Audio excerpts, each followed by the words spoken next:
The Profile.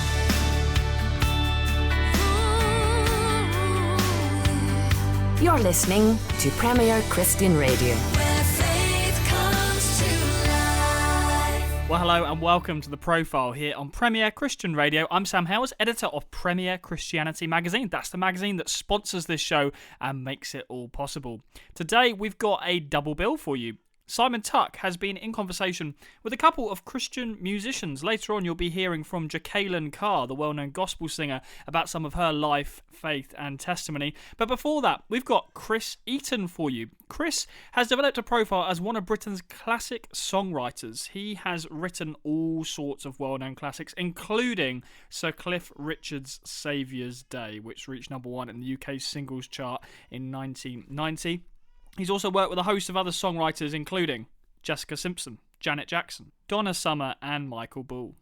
So without any further ado, let's dive into this interview. This is Premier's Simon Tuck in conversation with Chris Eaton. So at the age of 16, what gave you that defining moment then to turn to Christ? I was brought up in a Christian home. My parents were both believers, and we went to an Anglican church. In fact, I started playing piano, learning piano when I was about 6.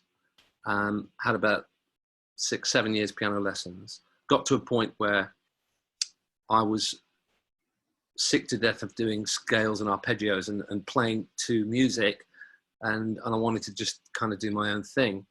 And I think as I started discovering playing by ear and really enjoying the way that kind of could speak to me, that really went alongside an opening of my spiritual heart, I think, to everything that I'd already known. I was actually confirmed in the church when I was 12. So I guess I was kind of, dotting the I's and crossing the T's of my spiritual walk, but in the way my parents would have wanted me to. And like any teenager, I just was like, no, this isn't for me. And I did my own thing. And, I needed the freedom to feel like I didn't have to live my life in that sort of very, pristine way. I wanted to be free to sin, like I fancied sinning, really. And then I kind of soon realized that actually God was, the message of the gospel was not about cleaning up the dirt. It was about allowing the personality of Christ to be in a relationship with me and the person of Christ. So actually the way God saw me was clean anyway, no matter how dirty I felt. And that was pretty mind-blowing to a 16-year-old. I was like, how could this be possible? I know what a rotten egg I am. And to actually kind of come to terms with what was the heart of the gospel message for me. I always knew about, biblical truths, and I'd been singing in the church choir for many, many years and loved that, actually. And I think I learned a lot just subliminally, singing anthems and hymns, old, ancient and modern, and it kind of got into the spirit. But it needed a face-to-face relationship with God for me to actually realize that I needed God in a very personal way. And so I made a decision to follow Jesus, and it was very real. It was very, very real. I remember going to the front and just put my hand up and saying, okay, I'm going to do it. But it was interesting because there was for a 16-year-old, the differences in my life were things like, okay, I'm not going to drink 3 pints a night anymore. My language is going to change into pleasant English. Rather than whatever expletives were in there before. These things that ultimately don't really matter, but matter to a 16-year-old. And it changed the way I viewed life, that I really had a calling on my life. I always felt, Simon, actually, that I had a calling in music, even before I'd really committed my life to Christ. I knew that music was something I wanted to do for a living. And I've never got to the point where I try to work it out. It was just going to happen or not happen. But then when I became a Christian, I really sensed that my writing was changing. I was actually trying to write songs that were an expression of my excitement about my faith and And I remember praying actually that I would always write songs about God at that time. And what I didn't realize was that in that naive first year or two, my interpretation of that was like every song had to have the word Jesus in it. And, you know, and now obviously 40 years later, or whatever, you realize that actually God's imprint is on so many amazing songs and aspects of faith. And so you can really write about anything and still write from a perspective of hope and sympathy and understanding. And that's something that I've really tried to follow all through my writing. So those are early days, and we always have those influences of people who write music around us. Who are some of those peers, and who are some of those people that you were looking to in those early years? You've become a Christian, you're writing. Who are you emulating, or who are you looking at and thinking, wow, do you know what I mean? These people having a real big influence on me. I think my musical influences were really quite broad at that point. I was really into Stevie Wonder. I was really into Hall & Oates. They were like my favorite. Daryl Hall was like my favorite singer ever. I went to see Hall & Oates and Billy Joel in 2 different concerts at the Wolverhampton Civic Hall when I was in my teens, and they both influenced me incredibly. I thought that Billy Joel was like the best piano player I'd ever seen. I loved the Stranger album, thought it was incredible. And I started to play the Stranger album just on my own, you know, without notes or anything, just kind of like emulating the way he played it. Back in the day, I mean, even when I was younger than that, I used to love, you know, the Beatles, and I became a very big Steely Dan fan. I was always been into sort of West Coast, LA, you know, Christopher Cross, great produced albums, great musical albums. I wasn't really a rocker, so to speak, although having said that, my first ever album was Fireball by Deep Purple. And in fact, I used to play that to Bo when he was about 4, because it was kind of back in my life again, and I absolutely loved it. You know, Smoke on the Water is like his favorite song. And I was also into Yes. Now, Yes were a progressive rock band who were incredibly talented individually. There were 4 of them. You would put all of them in the top of their own category: bass, drums, keyboards, and guitars and vocals. And they were so extraordinary to me, because they had energy and attitude in their musicality, but they're incredibly musical and incredibly spiritual. And I remember sort of, before I was really a committed Christian, writing, you know, God is good all over my album covers of Yes back in, whenever it was, 1972 or something. And that, the beautiful way they use music and atmospheres incredibly influenced me, and still does, to be honest. Yeah. And, you know, I often go back to those early Yes albums, and, you know, I originally mentioned Stevie Wonder, and I think Songs in the Key of Life was a huge album for me. But all of these, you know, this music, interestingly enough, isn't Christian music.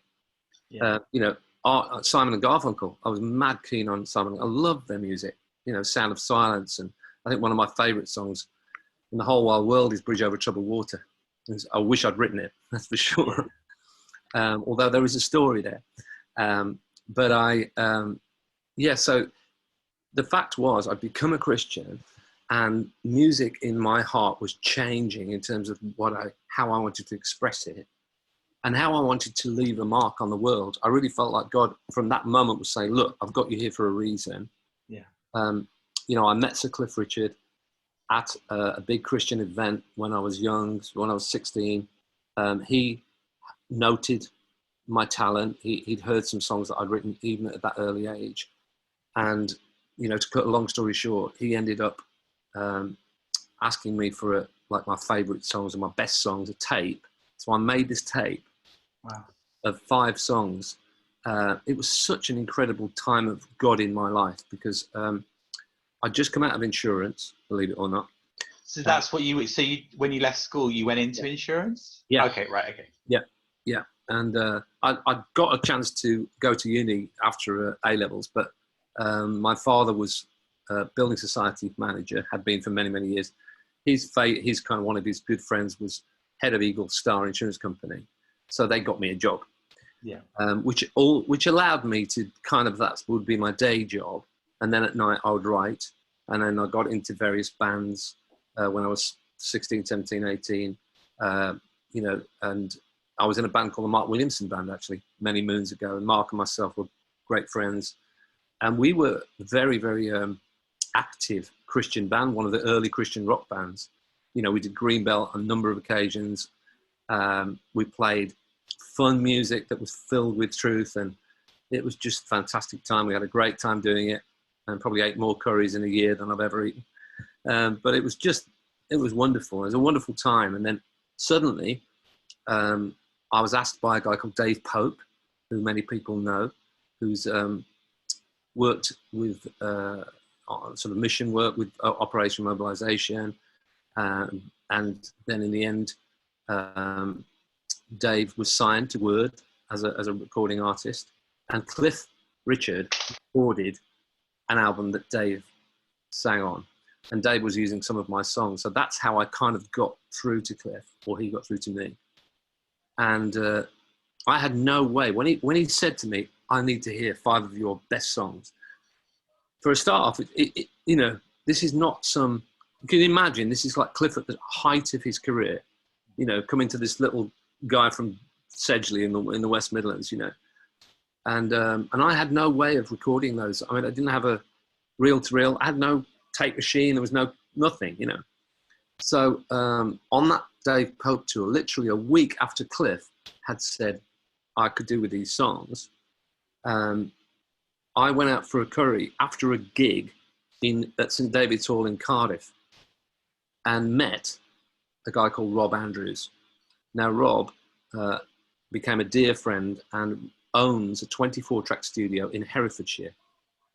And Rob was just an absolute darling. And without Rob knowing anything about my conversation with Cliff, he heard me sing that night and he said, do you do any recording? And I said, not really. And he said, well, listen, I've got a 24-track studio. If ever you want to come down and do a few songs, I'll put a band together for you. You can do it for free.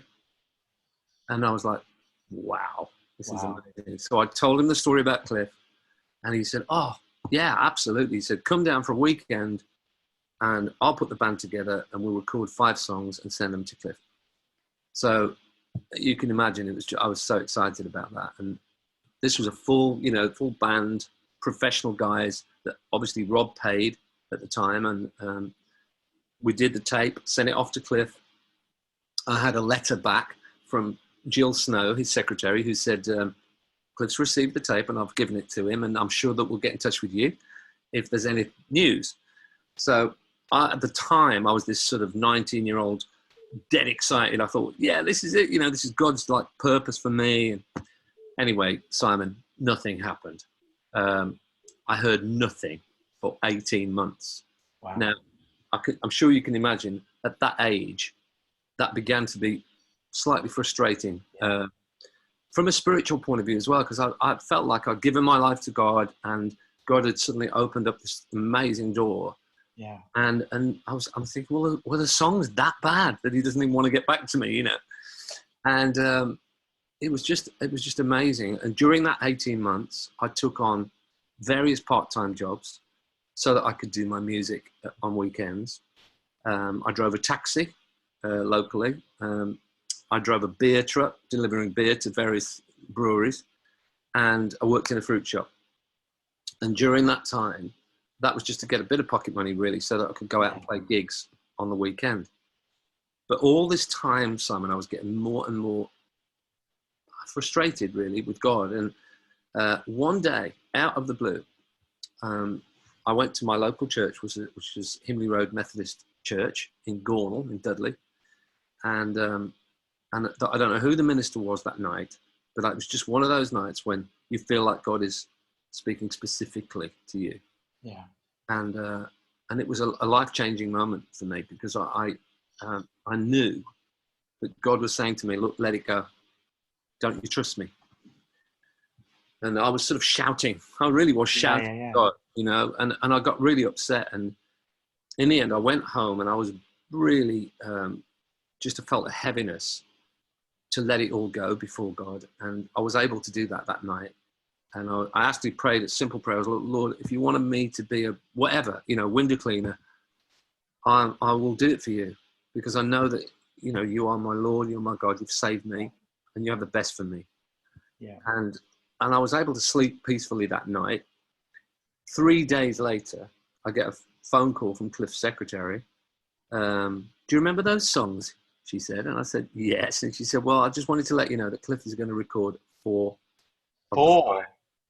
of the 5 songs on the tape.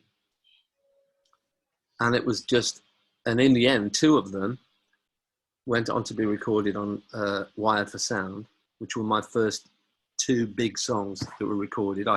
Called Summer Rain and Lost in a Lonely World. Wired for Sound became Cliff's biggest album to date. And I signed a publishing deal for 3 years to write exclusively for Cliff.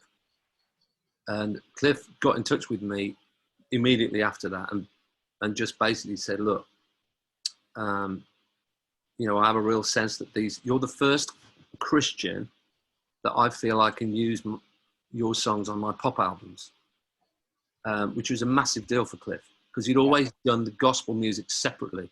He'd had his pop world and he had his gospel world where he did his Tear Fund tours.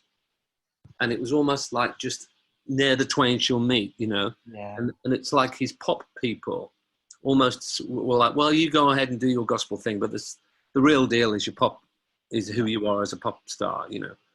And I never believed that. I always believed that people are people, and whatever their faith is, that, you know, that plays a huge part in their songs and in their career, whether they're singing about God directly or about love. So when Cliff hears Summer Rain, he realizes that it's got Christian connotations, but it's also a love song, and he's confident that he can release it. Yeah. So he said to me, look, Chris, I want to get you out of insurance. I want to get you out of driving taxis. Can I just say, you're not meant to be on this earth to be doing that. So, you know, the relationship began. Yeah. And this is when you were 19. Yeah. Wow. So this is like 79, 80. Wow.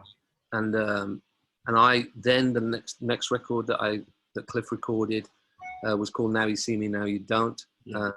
I had 3 songs on that album, one of which was Little Town, which was my first ever Christmas hit. Yeah.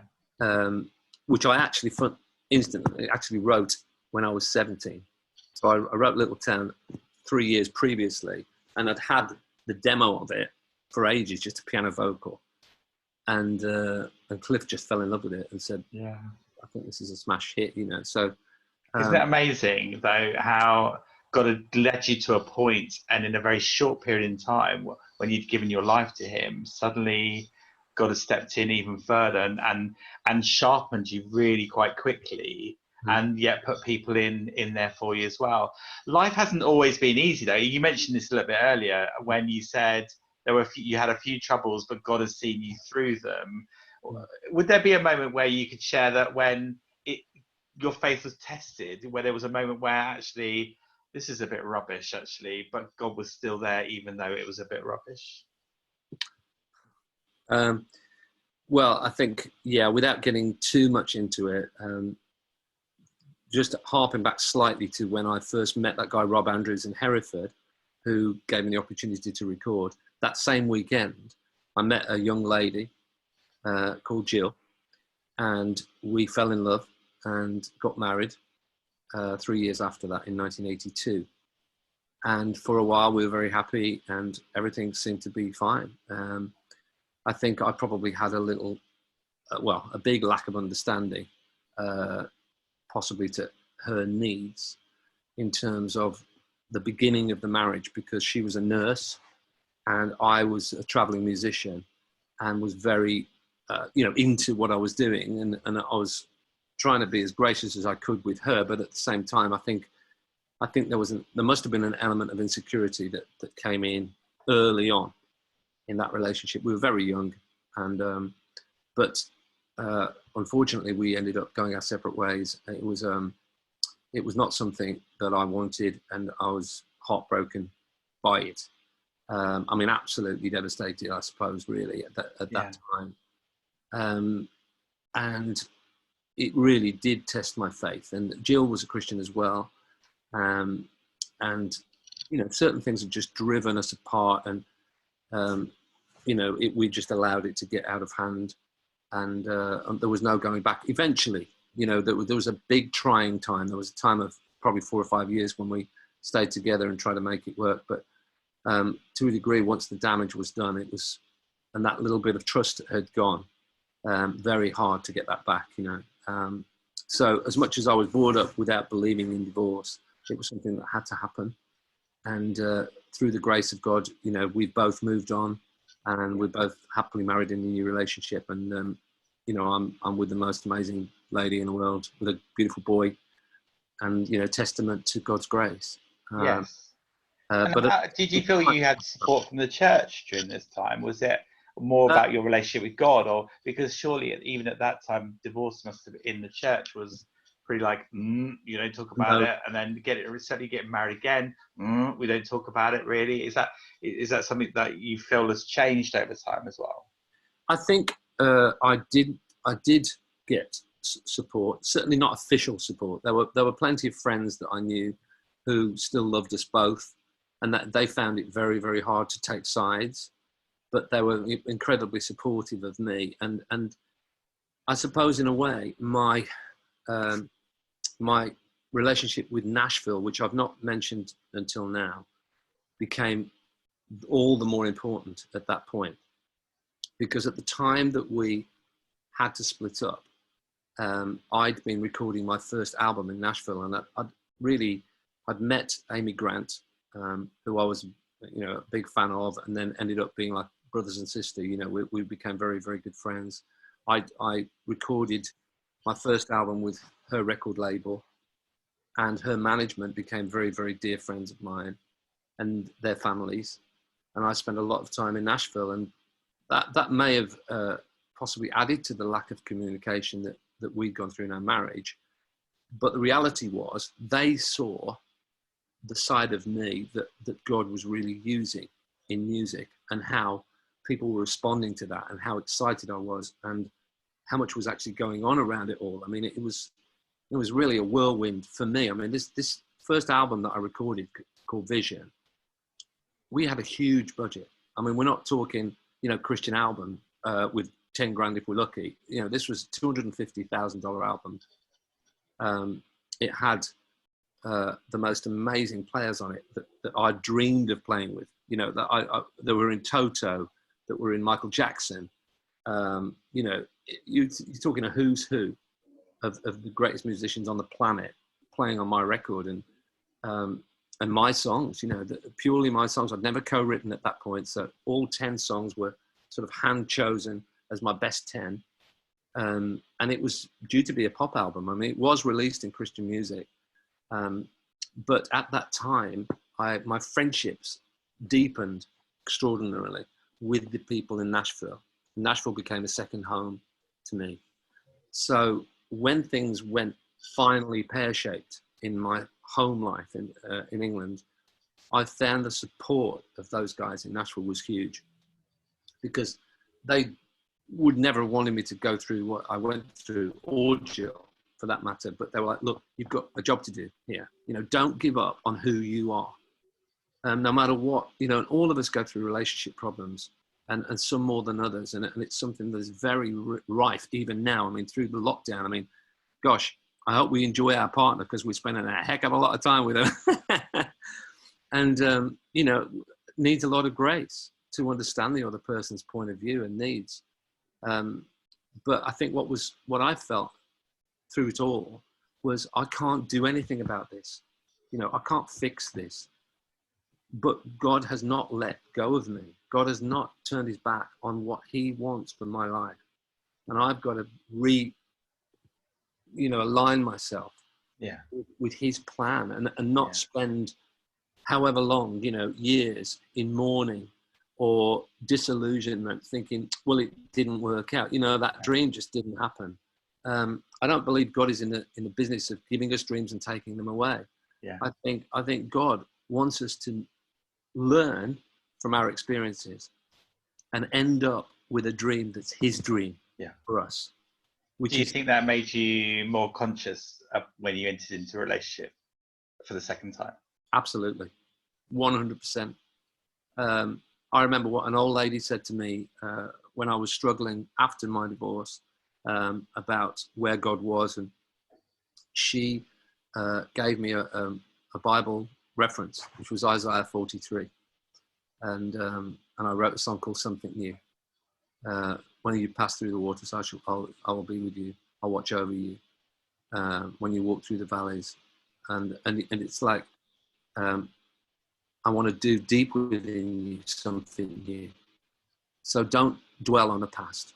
The past is there. It's there for a reason. We have to accept it and we can carry it. But if we carry it too heavily and we don't give it to God, it will weigh us down. But if we give it to God, we can learn from it and move on.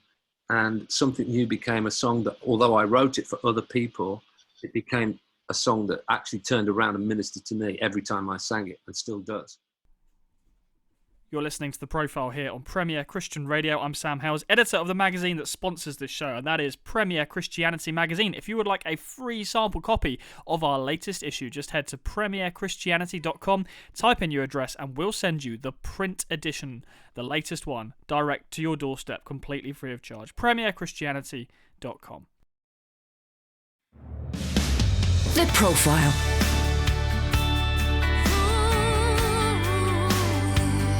You're listening to Premier Christian Radio. Where faith comes to life. Welcome back to The Profile here on Premier Christian Radio. I'm Sam Hales, editor of Premier Christianity Magazine. That's the magazine that sponsors this show and makes it all possible. If you're enjoying these interviews, you would love the magazine. We've got interviews, features, reviews, news, fantastic columnists, and so much more. So why not request a copy of the mag completely free of charge right now at premierchristianity.com. In part 2 of The Profile today, Premier's very own Simon Tuck has been in conversation with Jekalyn Carr. Jekalyn is a Grammy nominee and Dove Award-winning independent recording artist. She's also a speaker, entrepreneur, actress, and author. She's best known for her hits including You're Bigger and You Will Win. She's based in America but connected with Simon over Zoom. So let's listen in to their conversation. Nominated for awards left, right and centre, winner of GMA Dove Awards, Jekalyn Carr. Good. How are you? I'm well. How are you? Really, really, really well. Let me start by asking you a quote from your website, jekalyncarr.com. Understanding who you are makes you a winner. What are you saying? What are you trying to say? One thing I've understood is that the enemy can only attack you in those areas where you are, you're not knowledgeable about. So if you don't know of your true identity and who you are, it is impossible for you to access the life of a winner. So many times we go through life and we see a lot, and what we're up against and what we're facing, we become complacent with that. We feel like it doesn't get any better than that. And that is the enemy trying to rob you of your identity, because he is an opposer. He knows that you're supposed to live a life like you are a child of the King, a life of royalty, which starts in your mind, a life of, fulfillment, prosperity, peace. And so with that being said, you have to begin to ask God, who am I in you? In his word, he shows us, he tells us what we're supposed to do, how we're supposed to live as his children, so that we can live our lives according to his words and his plans. How have you learned that in such a short space of time? Honestly, how do you know that to be real for you? First, to your first question, it has definitely been all God. Some things, only the Spirit can reveal. And then secondly, once we begin to apply that word, my family and I, we begin to see God move, and my life just completely shift for the better. Everything just I can't really put it into words of how much of a 360 my life had done, because, God downloading a revelation as that, and then us applying it, because sometimes you can know it, but if you don't apply it, what good does it do for you? And so, listening to God's instructions and acting upon it, I am who I am on today. You spoke about family there, and I know you've got siblings as well. How do you get on with them? Oh, very well. My family, basically, it's a family business. I have my own family record label, Lungy Al Music Group, our own publishing company, which is Algalon Publishing. So it's basically a family empire. Everybody working their prospective places to make the dream work. And everybody is just have the ultimate goal in mind, and that is purpose. That is to bless God's people. Family is obviously very important to you. Who is it in your family, though, that strikes you as the person that you think, wow, I just love listening from them and I love hearing from them? Who is that family member? It's definitely my parents. They always speak life and words of wisdom into myself, along with my siblings, and just teaching us the values of life in general. And it's because of that, that I'm really able to see the fruit that I see and the things that God has caused me to do, because I feel like if your foundation isn't strong, it's impossible for you to have longevity at what you do. And because of the foundation, the teachings from my parents, it has really allowed me to be able to accomplish the things that God has allowed me to do so, and go as far as He's taken me. Yeah. And God has used you from a very early age. And so you must have known faith literally from day one, right? Yes, absolutely. Day one. So I started singing at the age of 5 years old and speaking at the age of 13. I was that little girl that every time I turned around, I was creating myself a stage, a platform at home or wherever I was, creating a choir, and I would sing and direct, because I knew that was just my passion. I couldn't escape it. Every time I turned around, I was singing something or doing something related to my purpose. On YouTube, we can watch a video of yourself singing at a Benny Hinn. You were like 11, right? Singing Eyes on the Sparrow.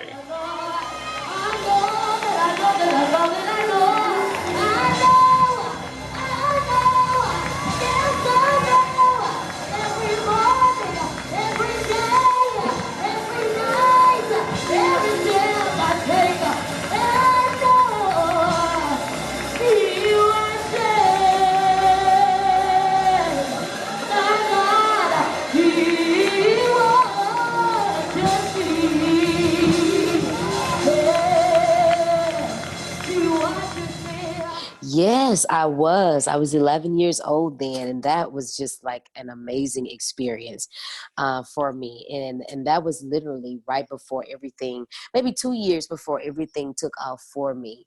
It was like God was like, I want to show you a glimpse of where I'm taking you to. And so He did. Now I'm ministering and going to places and just doing what I love to do. Do you imagine that you're doing everything now that you're meant to be doing, or there's a glimpse of maybe what God has got in store for the future? Well, I believe that this is something that I will probably always be doing until God says otherwise. Now, there's other gifts that, are on the inside of me that I am actually tapping into and have tapped into. And you will see more about that, like cosmetic line, entrepreneurship. What else? Just other things that I'm working on outside of singing and speaking. Yeah, and you're doing a course as well at the moment via your website. I did Principles to Winning e-course. That's a course where I give people in-depth information and principles on how they can win. A lot of times, we know that we're winners, but very few of us know how to live the life of a winner. And in this e-course, I talk about winning in faith, winning in the marketplace, winning in finances, just many areas to teach you how to win in. And one thing I realize is in every season, you're going to face challenges, of course, but just because you take a blow, just because you get knocked down, that doesn't mean you have to stay down. And so this information is to help you, get back up again, give you that push, that motivation that you need to make sure that you still live in your winning season. And that's a challenge, isn't it? Because this is a season when everybody isn't in a great place completely, because of there may be fear abounding, there may be all sorts of things, worries of finance because of jobs with lockdown and things. How has God spoken to you in the past about a time when perhaps you were at your lowest, when God rescued you from that point? I definitely understand. And for me and my family, one thing we've learned how to do is that, despite how difficult it is, because it's very difficult to do so, but you have to constantly and daily cultivate your atmosphere, creating an atmosphere that's conducive for miracles. Because one thing you have to understand is in life, we face challenges, we face things, and it doesn't feel good. But what do we do? To make sure that we progress and we come out of that place? We have to begin to speak God's word and put his word into the atmosphere. Why? Because miracles responds to his word. Our breakthrough, our deliverance, whatever we need responds to his word. And so that's what we have to do and still have to do, and what I encourage others to do even in this place. There's a lot going on, but there is power in the word of God, and this word never fail, and it won't ever fail. Now you've done some collaborations. How was it with Travis Green? It was great when he presented me with the song. It was definitely up my alley. I'm all about encouraging people, empowering people, even through music. And so it was awesome. It was fun. We had a little church, so it was good. Jekalyn, you ready? Let's go. Shine your light, shine your light on us, Jesus. Shine your light on Jesus. Your light on me. I need it.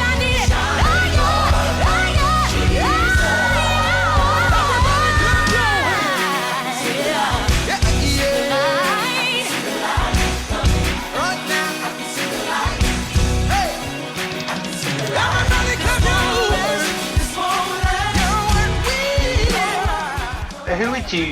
Who would you say are your musical influences right now? Who is it? It's definitely my family. I come from a singing family. And so, my mom and her sisters and family used to travel all the time singing.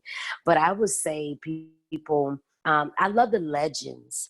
I love Pastor Shirley Caesar. I love the evangelist Dorothy Norwood, Pastor Duncan McClinkin, Donald Lawrence. I mean, I love the legends in general. They're always great. And I think what I love to see about them the most is their longevity, to see how they're still pushing and still going, and just as great as they was then, if not better. Collaboration perhaps with one of your gospel faves? I would love to do a collab with the Winans. One of your covers, or would you want to cover one of theirs? It really doesn't matter. I mean, either I can write the song or they can. It doesn't matter. I just always wanted to do a collab with. Yeah, and they are just tremendous, aren't they? And a lesson learned from, again, like you said, their longevity in those things as well. So, Jekalyn, we get in the car and we go for a drive. It's going to be a little while, and you open your Spotify playlist, right? Who are the top 5 people I need to be listening to? For me, it's probably John P. Key, Dietrich Haddon, Jay Moss, Jekalyn Carr. Of course. And probably Hezekiah Walker. And we want some snacks, right? I look over to you, I'm driving you, and I say to you, man, have you bought the snacks? And then you open your bag, and what are the things that we're going to be munching on?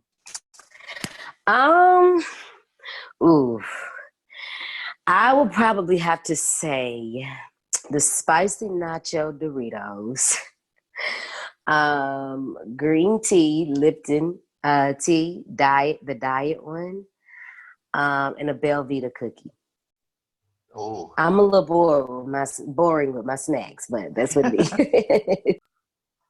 If God is saying something at this time, what is he saying to people, do you think? You know, my message has definitely been that God is changing our story.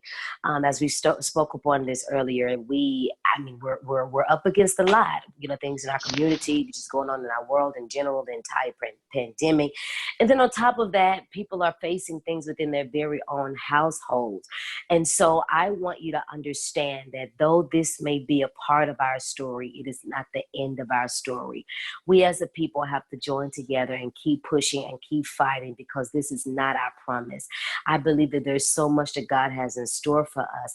And I declare that God is strengthening your faith, and that God is causing you to extend your faith to believe him for whatever it is you are in need of. Don't get complacent where you are. Just because, it's dysfunctional, that doesn't mean you have to get used to it. No, you begin to push past and to say, no, there's a promise that God has made me. There is a word that's over my life, and I'm not going to stop until I see it manifest in my life. Begin to lay hands on your children, on your ministry, your health, your finances, your money, everything that has to do with you. And you begin to speak to it, speak God's word over it, and you command it to follow your voice and to begin to operate according to God's word. Because guess what? God is changing your story. Amen. What do you do that's non-church related, like for fun? What do you do? Do you like the cinema, or what is it? So for me, I love ATV riding. I love horseback riding. I love a good movie. So yeah, I love movie night. And I'm very simple with that. I love getting pampered, things of that nature. Love spending time with my family. So those are probably my top, in the top. No, totally. And do you have your own horse? Do you go riding daily, or do you? So yes, I do have my own horse. I actually, beforehand, I would go riding, but now I just got my new baby. His name is Bentley.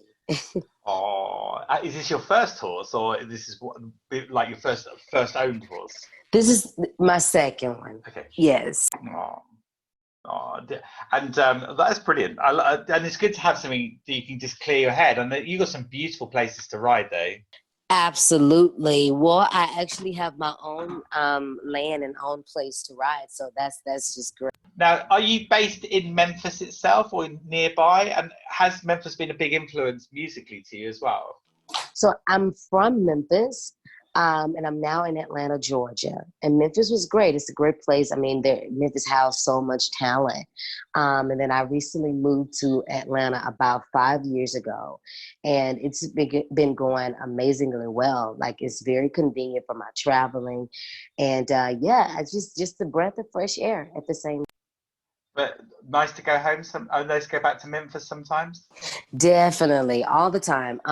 Maybe every few weeks I do. Yeah, no, it's good, isn't it? Good to go and visit, and maybe family is still there and things like that as well. So and that's always good. Right, Jekalyn, you are in the top 50 in Premier Gospels chart this weekend. The listeners are going to choose a song that they like, and we're talking to you because we would love them to choose the song that we've got in our top 50, which is You're Bigger Than. Jekalyn, tell us a little bit about the story behind this particular song. So You're Bigger is a song where I really wanted to pinpoint issues that, according to natural circumstances, it is impossible for us to overcome. I couldn't get a whole lot of them in there, but I've gotten people from all walks of life, many testimonies, sharing of how much they really saw God move in ways that they had not experienced before. And so what we have to understand is, at the same time, what is too big for us is just right for God. Every day you have to ask God to show me a side of you that I haven't seen before, because I know that you're bigger than this. You're bigger than what I've seen. What I've seen is amazing.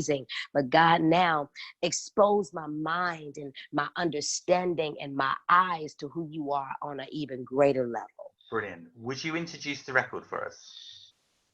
Absolutely. Well, ladies and gentlemen, I am Jekalyn Carr, and here's my song.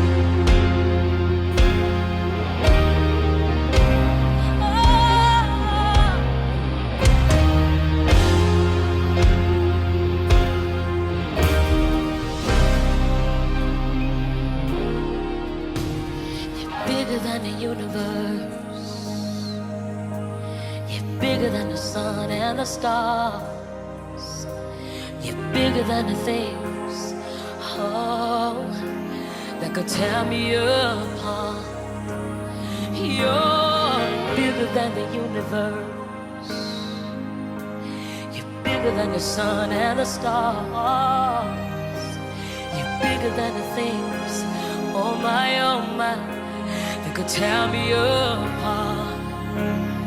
For I know you're great in all the earth. For I know you're great in all the earth. You're bigger.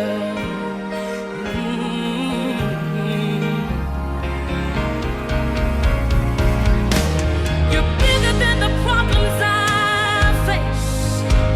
You're bigger than the disasters I've seen. You're bigger. You're so much bigger, Jesus, than what this life may bring. Oh, Lord, you're bigger than the universe. Yes, you are. You're bigger than the sun and the stars. Thanks so much for joining us on The Profile today. I do hope you enjoyed both those interviews. Simon Tuck in conversation with Jekalyn Carr, and before that, Chris Eaton as well. If you did enjoy the show, we'd really appreciate it if you could give us a rating and a review wherever you got this podcast from. And if you're not listening as a podcast, if you're listening on the radio, then you can access past shows. In fact, over 200 episodes now of The Profile available as a podcast. Just search for The Profile wherever you normally get your podcast from, or head to premierchristianradio.com/The Profile.